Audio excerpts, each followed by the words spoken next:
As Africa's leading defense news portal, DefenceWeb aims to give you the latest updates on African defense, the South African National Defense Force, and the defense industry. Hi folks, welcome to the past week in defense. In this week's edition on the continent, the Egyptian Air Force is confirmed to be operating SCALP cruise missiles, the Ivory Coast receives a second replacement MI-24 attack helicopter, and Kenya receives its first C-145 transport aircraft. In SANDF news, military skills development recruitment is on hold until 2024. The Army Reserves are being upskilled and reskilled. Soldiers are still helping police keep order and enforcing COVID-19 regulations. And Parliament's Defence Oversight Committee lists 2021 challenges as a parliamentary delegation expected more information at an Army Ordnance Depot visit. An MP's oversight visit provides first-hand information on Operation Corona. A Naval Base Durban is shipshape for receipt of the first multi-mission inshore patrol vessels. In industry news, we look at what happened to Denel's internal forensic investigations as its divestment of Hensoldt Optronics shares hits a stumbling block, and unions say Denel's workers are being left in the lurch. In African defense news, Egyptian Air Force confirmed to be operating SCALP cruise missiles. The Egyptian Air Force has acquired a number of MBDA SCALP cruise missiles from France, in spite of earlier issues over the importation due to American pressure. On the 2nd of Feb, SCALP was seen in a video of a joint exercise with the French Air Force. The weapon was seen alongside a Rafale fighter fitted with a Talios targeting system. A photo from October 2020 appeared to show a SCALP alongside an Egyptian Rafale. Egypt was hoping to acquire SCALP missiles with its order for 24 Rafale fighters in 2015,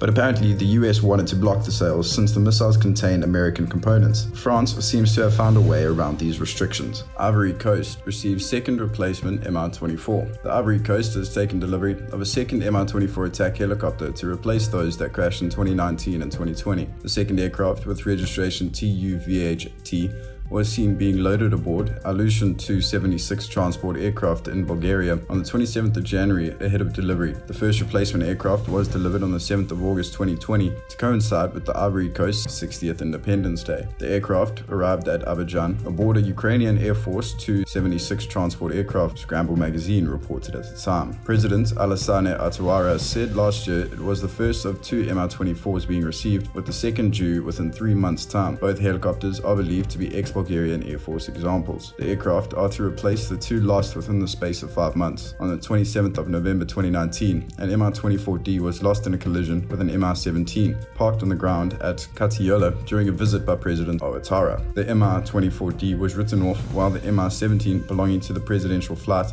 sustained repairable damage. On the 18th of March 2020, another Mi-24D came down at Felix Hoport Biogni Airport in Abidjan, sustaining moderate damage. Kenya receives first C-145 transport aircraft. The Kenyan Air Force appears to have taken delivery of its first C-145 Skytruck twin transport aircraft from the United States. The C-145 was spotted at the beginning of February over Kenya and comes after a C-145A was seen at Moncton, New Brunswick, Canada, on the 24th of January, apparently on its way to Kenya. Scramble magazine reported that the aircraft had arrived in Belgium on the 27th of January and departed for Croatia on the 28th. In August 2016, the United States allocated 3 surplus 145As to Kenya after it had requested 6 under the Excess Defense Articles program. They are worth $9 million. The United States also approved the transfer of 2 145As to Costa Rica, 2 145As to Estonia, and 2 to Nepal. And in SANDF news, MSD now on hold until 2024. Don't bother applying for next year's military skill development MSD intake because it's not going to happen. That is the gist of a message from the SA National Defense Force conveyed to South Africa by its Directorate of Corporate Communication. The statement in the second week of February has that there will not be an intake of volunteers next January. This after the Portfolio Committee on Defense and Military Veterans heard at the beginning of February there was not going to be a 2021 intake, apparently due to the coronavirus pandemic and implementation of a national state of disaster. The committee also heard, as part of cost-saving measures and particularly the human resource component of the SANDF, consideration will be given to MSD intakes once every 2 years. A presentation by the SANDF Senior Human Resources Director Vice Admiral Asil Kubu had it. The next MSD intake is planned for January 2022, followed by January 2024. The plan is now out of the window, with the latest SANDF statement saying, due to the prevalence of the COVID-19 pandemic, the SANDF has taken the decision not to advertise the application forms for the Military Skills Development System (MSDS) program for the year 2022. There will not be any MSDS selection for the indicated period. It goes on to warn those thinking of volunteering and applying not to make use of forms currently circulating on social media. They are old forms and the public must not use them. Army reserves being up and re-skilled. South Africanizing the reserve force will see part-time soldiers re- and upskilled to make them more valuable to the one force concept of the Department of Defense. This will also add value to local economies. Initiatives envisaged for the SA Army Reserve by Director Brigadier General Gerard Kamfer are the Mzansi Home Guard, the Conventional Reserve, an immediate deployable capability, and a specialist capability. He told Defence Web, much work has to be done on making the Home Guard a reality. This is the reserve force category envisaged to add most value in especially South Africa's rural and semi-rural areas. This includes a dedicated concept development team based at Infantry School in Oudtshoorn. The school is the Land Forces Infantry Centre of Excellence and well situated to new concepts and their evolution into workable entities. The key output from the Mzansi Home Guard operational concept and doctrine development integrated project team, Mzansi Home Guard RPT, is, as its name implies, a fully developed concept and supporting operational doctrine for the Home Guard with an interim report due on the 31st of March, he said. Soldiers still helping police keep order and enforcing COVID-19 regulations. Over 2,000 soldiers will be on South African streets until the end of February, helping police and assisting in the ongoing national effort to prevent the spread of coronavirus. This was confirmed by President Cyril Ramaphosa, also Commander-in-Chief of the SA National Defence Force, in a letter dated 3rd of February. It follows a similar instruction from the First Citizens Office, received on the 8th of January by Parliament's Joint Standing Committee on Defence, authorising employment of 2,122 soldiers, the same number Ramaphosa has again put on the active roster in operations other than war. That earlier employment ended on the 31st of January. The latest presidential missive has soldiers in action internally for the February calendar month. The cost of the employment will be, according to the President, 64 million rand. The January employment cost 95 million rand. Parliament's Defence Oversight Committee lists 2021 challenges. Parliament's Joint Standing Committee on Defence has compiled a list of 6 challenges it will give special attention to this year. On projects, Committee Co-Chair Cyril Tlaba and his committee members will keep a weather eye on Projects Bureau for 3 multi-mission inshore patrol vessels, Hoofvester, the long-running and, to all intents and purposes, stalled build of new infantry combat vehicles, and Hotel for a new hydrographic vessel, workboat, support boats, and shore infrastructure upgrade. A recommendation is for Arms Corps and Denel to jointly look at the viability of continuing with Project Hoofvester. The National Conventional Arms Control Committee, NCACC, will also merit the attention of the committee. The Joint Standing Committee on Defence is planning interactions with the NCACC on end-user certificate amendments and implementation, as well as an update on the committee's reporting format for comparative and economic analysis. Conduct of soldiers, consequence management, and implementing new regulations will be taken up under the overall heading of deployments. The committee will, as far as possible, attempt to ensure letters from the President as regards employment, as in the case of Operation Notlela, and deployments are received timeously. The sustainability of South Africa's ailing defence industry, amply evidenced at state-owned Denel, is another focus area for Tlaba and his committee. They plan to engage industry, presumably via Industry Association AMD and the National Defence Industry Council. Parliamentary delegation expected more information at Army Ordnance Depots. A multi-party oversight visit to a number of National Defence Force facilities and bases, while proving fruitful, did not always come up to scratch in terms of information supplied. One site where insufficient information was provided was north of Pretoria to what is now grandly called the SA Army Main Ordnance Sub-Depot, Walmansthal, previously 4-vehicle reserve park. In addition to Walmansthal, the 12-strong group of parliamentarians representing both defence oversight committees also paid fleeting calls to the Air Force Base Waterkloof, the SA Air Force's major transport base, one military hospital, and a number of bases forming part of the National Border Protection Tasking Operation Corona. Walmansthal is one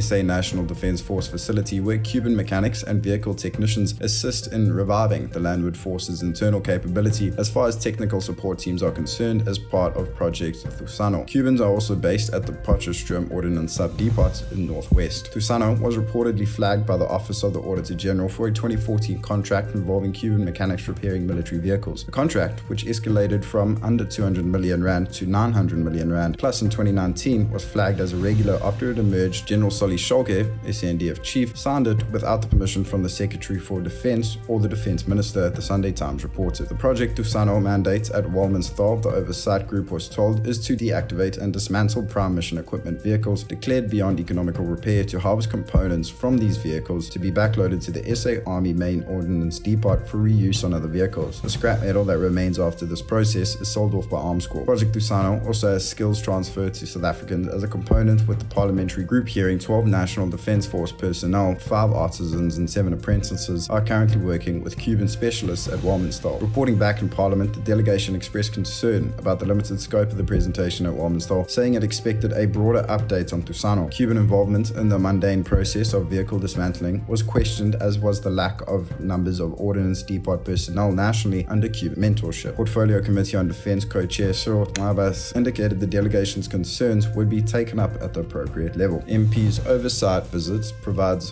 first-hand information on Operation Corona. Parliamentarians with first-hand knowledge of at least some aspects of the National Border Protection tasking want more resources, both in terms of equipment and manpower allocated to Operation Corona. This recommendation forms part of a report tabled in early February at a meeting of the Joint Standing Committee on Defense. Some JSCD members were part of the defense-oriented parliamentary delegation that undertook an extensive oversight visit to SA National Defense Force bases and facilities late last year. Members of the Portfolio Committee on Defense and Military Veterans were also part of the delegation. After briefings and hands-on calls at bases and regional headquarters in the Operational Corona structure at Musina, the Bait Bridge Operations Area, Gumati Port /Labombo, Macadamia, and Cozy Bay, the delegation's report is adamant an increase in funding is needed. Whether it is the land border separating South Africa from Eswatini, Mozambique, or Zimbabwe, the soldiers deployed need more of their own alongside them, in addition to high-tech equipment and air support, it was concluded. Naval Base Durban shipshape for first MMIPV. Naval Base Durban, home to the patrol squadron of the SA Navy, is on track to welcome the first multi-mission inshore patrol vessel MMIPV come mid-year. While the base at Salisbury Island in the Greater Durban Port Precinct is still in transition from a naval station to a fully fledged base, it's all hands on deck as Base Commander Rear Admiral Jabulani Amos Mbotho has taken charge of the current patrol vessels and will have a third hull to oversee in a few months. Mbotho was named Base Commander in April 2018 and is supported in his managerial duties and efforts by Patrol Squadron Commander Nkosanathi Kenneth Mabuse. He arrived in Durban in January last year. The only hulls currently home ported at Naval Base Durban are the refurbished and renamed Minister-class strike craft SAS Isaac Yoba and SAS Makanda. They will be joined by the new hull currently under construction at Damon Shipyards in Cape Town. The as yet unnamed MMIPV is the first of 3 new hulls for the Maritime Service of the National Defence Force. A third converted strike craft, SAS Galashewe, was taken from active to Class 1 reserve late last year. Naval Base Durban is, according to the SA Navy headquarters in Pretoria, ready, willing and able to welcome the new addition to the fleet, and this will be done by the about 1,000 SAN personnel at the base. FenceWeb is told staffing for the still to be named patrol squadron is currently underway. And in industry news, DA asked what happened to Denel's internal forensic investigations. 5 months ago, the then Denel chief executive indicated police were in possession of statements supporting internal corruption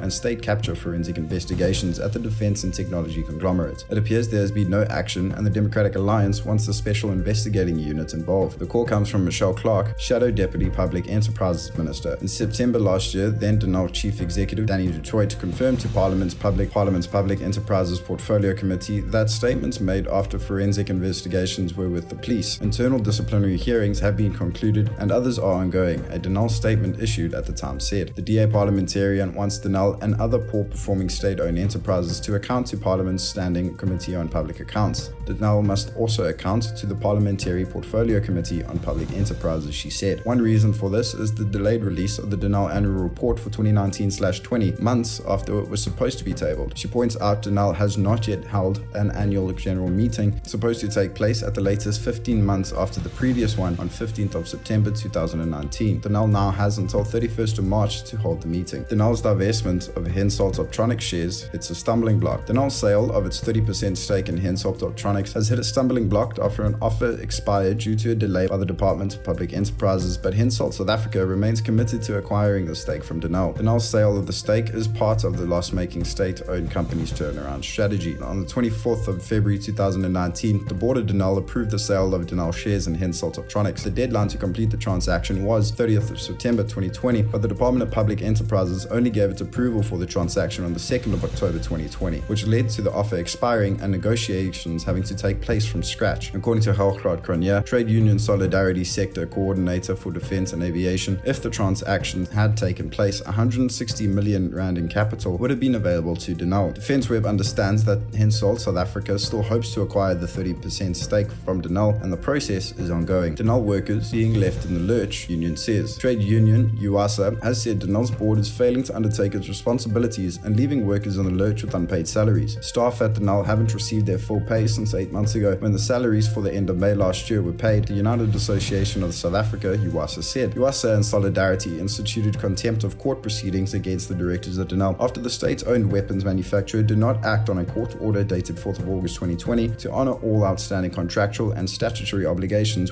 towards UASA members in its employ for the months of May, June, and July 2020. On the 28th of January, UASA argued in court that the directors failed to place enough credible evidence before the court to make a finding that the company was financially unable to comply with the court order of the 4th of August 2020 and that the board members stood indifferent to compliance and failed to do everything necessary to comply with the order. Judge Andre van Niekerk reserved judgment. According to Stanford Mazindo, spokesperson for the UASA, the Denel corporate decided immediately after the first court hearing and judgment that each company division is on its own and must generate their own income, thereby abdicating their responsibility. A union leader at the company said unless the state-owned weapons manufacturer gets a cash injection, there is no way they can trade themselves out of the situation. Denel continues to suffer from a liquidity crisis, with production at 30% of capacity, and made a 1.9 billion rand loss in the previous financial year. Denel workers told UASA that January salaries have not been paid. Many said their rent and insurance policies are behind as a result of non-payments, some having lost their houses or rental homes, and others have been pushed into debt. Please like and subscribe to our YouTube channel, our daily and weekly newsletter, and other social media platforms if you enjoyed the webcast. Leave your comments below. Thank you for listening, stay safe, and we'll see you next week.